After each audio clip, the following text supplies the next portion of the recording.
ಯಾರು ನೇಪಾಳ ಟೂರ್ನಲ್ಲಿ ಸಿಕ್ಕಿದ್ದಾರೋ ಅವ್ರ ಬಗ್ಗೆ ಈಗಾಗಲೇ ನಾನು ರಿಯಾಕ್ಟ್ ಮಾಡಿದ್ದೇನೆ ಮತ್ತು ಹೇಳಿದ್ದೇನೆ. ನಮ್ಮ ಕರ್ನಾಟಕ ರಾಜ್ಯದವರು ಅಷ್ಟೇ ಅಲ್ಲ, ಇಡೀ ಭಾರತ ದೇಶದ ಅನೇಕ ಪ್ರವಾಸಿಗರು ಆ ಒಂದು ಪ್ರವಾಹದಲ್ಲಿ ಸಿಕ್ಕಿದ್ದಾರೆ. ನೂರಾರು ಜನ ಅದರಲ್ಲಿ ಹರಿದು ಹೋಗಿದ್ದಾರೆ. ಕೆಲವು ಜನ ತನ್ನ ಪ್ರಾಣ ಕಳ್ಕೊಂಡಿದ್ದಾರೆ. ಅದಕ್ಕಾಗಿ ನಾನು ನನ್ನ ಹೃತ್ಪೂರ್ವಕವಾದ ಕಂಡೋಲೆನ್ಸ್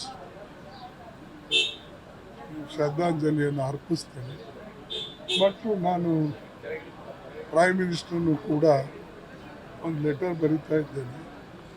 ಯಾರು ಈ ಪ್ರವಾಹದಲ್ಲಿ ವಿಶೇಷವಾಗಿ ಕರ್ನಾಟಕ ಒಂದೇ ಅಲ್ಲ, ಇಡೀ ದೇಶದ ಜನ ಅದರಲ್ಲೇನು ಸಿಕ್ಕಿದ್ದಾರೋ ಅವರಿಗೆ ವಿಶೇಷವಾದಂಥ ಪರಿಹಾರ ಅವ್ರ ಕುಟುಂಬಗಳಿಗೆ ಕೊಡಬೇಕು ಮತ್ತು ಆದಷ್ಟು ಸಹಾಯವನ್ನು ನೇಪಾಳ ರಾಜ್ಯಕ್ಕೂ ಕೂಡ ಮಾಡಬೇಕು.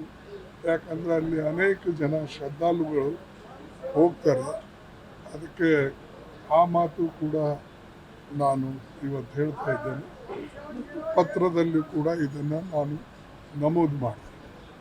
ಇದು ದುರ್ದೈವ, ಇಂಥ ದೊಡ್ಡ ಘಟನೆ ಅಲ್ಲಿ ಆಗಿದೆ, ಆಗಬಾರ್ದು. ಬಟ್ ನಿಸರ್ಗದ ನಿಯಮದ ಮುಂದೆ ಯಾರೂ ಏನೂ ಮಾಡೋಕ್ಕಾಗೋದಿಲ್ಲ. ಅದಕ್ಕಾಗಿ ಇಂಥ ದೊಡ್ಡ ಡಿಸಾಸ್ಟರ್ನಲ್ಲಿ ನಾವೆಲ್ಲರೂ ಕೂಡ ಕೈ ಜೋಡಿಸಿ ಒಂದಾಗಿ ಸರ್ಕಾರ, ಜನ ಮತ್ತು ನೇಪಾಳದ ಜನನೂ ಕೂಡ ಸರ್ಕಾರನೂ ಕೂಡ ಒಂದಾಗಿ ಇಂಥ ಸಮಸ್ಯೆಗೆ ಪರಿಹಾರವನ್ನು ಕೊಡಬೇಕು ಅಂತಕ್ಕಂಥದ್ದು ನಾನು ವಿಶೇಷವಾದಂಥ ಮನವಿಯನ್ನು ಕೇಂದ್ರ ಸರ್ಕಾರಕ್ಕೆ ಮಾಡ್ತಾ ಇದ್ದೀನಿ. ನನಗೆ ಗೊತ್ತಿಲ್ಲ, ನಿಮಗೆ ಗೊತ್ತಿದ್ರೆ ಹೇಳಿ. ಇಲ್ಲ, ನಿಮಗೇನಾರ ಗೊತ್ತಿದ್ರೆ ಹೇಳಿ.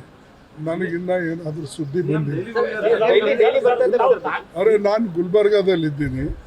ಏನಾರ ಬರಬೇಕಾದ್ರೆ ಫೈಲ್ ನನ್ನ ಹತ್ರನೇ ಬರಬೇಕಲ್ಲ, ಬೇರೆಯವ್ರ ಹತ್ರ ಅಂತೂ ಹೋಗಲ್ಲ. ಯಾರಿಗೆ ನೀವು ಅಪಾಯಿಂಟ್ ಮಾಡಬೇಕಾದ್ರೆ, ಯಾರಿಗೆ ಮಂತ್ರಿ ಪದವಿಯಲ್ಲಿ ತಗೊಳ್ಬೇಕು ತೆಗಿಬೇಕಂದ್ರೆ ಅದು ನನ್ನ ಹತ್ರ ಬರದೆ ಹೋಗೋದಿಲ್ಲ. ಅದು ಬಂದ ಮೇಲೆ ನಿಮಗೆ ಫೋನ್ ಮಾಡಿ ಹೇಳ್ತೀನಿ. ನನಗೆ ಗೊತ್ತಿಲ್ಲ, ನಿಮಗೆ ಗೊತ್ತಿದ್ರೆ ಹೇಳಿ. ಇಲ್ಲ, ನಿಮಗೇನಾರ ಗೊತ್ತಿದ್ರೆ ಹೇಳಿ. ನನಗಿನ್ನ ಏನಾದರೂ ಸುದ್ದಿ ಬಂದಿಲ್ಲ. ಅರೆ, ನಾನು ಗುಲ್ಬರ್ಗಾದಲ್ಲಿದ್ದೀನಿ. ಏನಾರ ಬರಬೇಕಾದ್ರೆ ಫೈಲ್ ನನ್ನ ಹತ್ರನೇ ಬರಬೇಕಲ್ಲ, ಬೇರೆಯವ್ರ ಹತ್ರ ಅಂತೂ ಹೋಗಲ್ಲ. ಯಾರಿಗೆ ನೀವು ಅಪಾಯಿಂಟ್ ಮಾಡಬೇಕಾದ್ರೆ, ಯಾರಿಗೆ ಮಂತ್ರಿ ಪದವಿಯಲ್ಲಿ ತಗೊಳ್ಬೇಕು ತೆಗಿಬೇಕಂದ್ರೆ ಅದು ನನ್ನ ಹತ್ರ ಬರದೆ ಹೋಗೋದಿಲ್ಲ. ಅದು ಬಂದ ಮೇಲೆ ನಿಮಗೆ ಫೋನ್ ಮಾಡಿ ಹೇಳ್ತೀನಿ.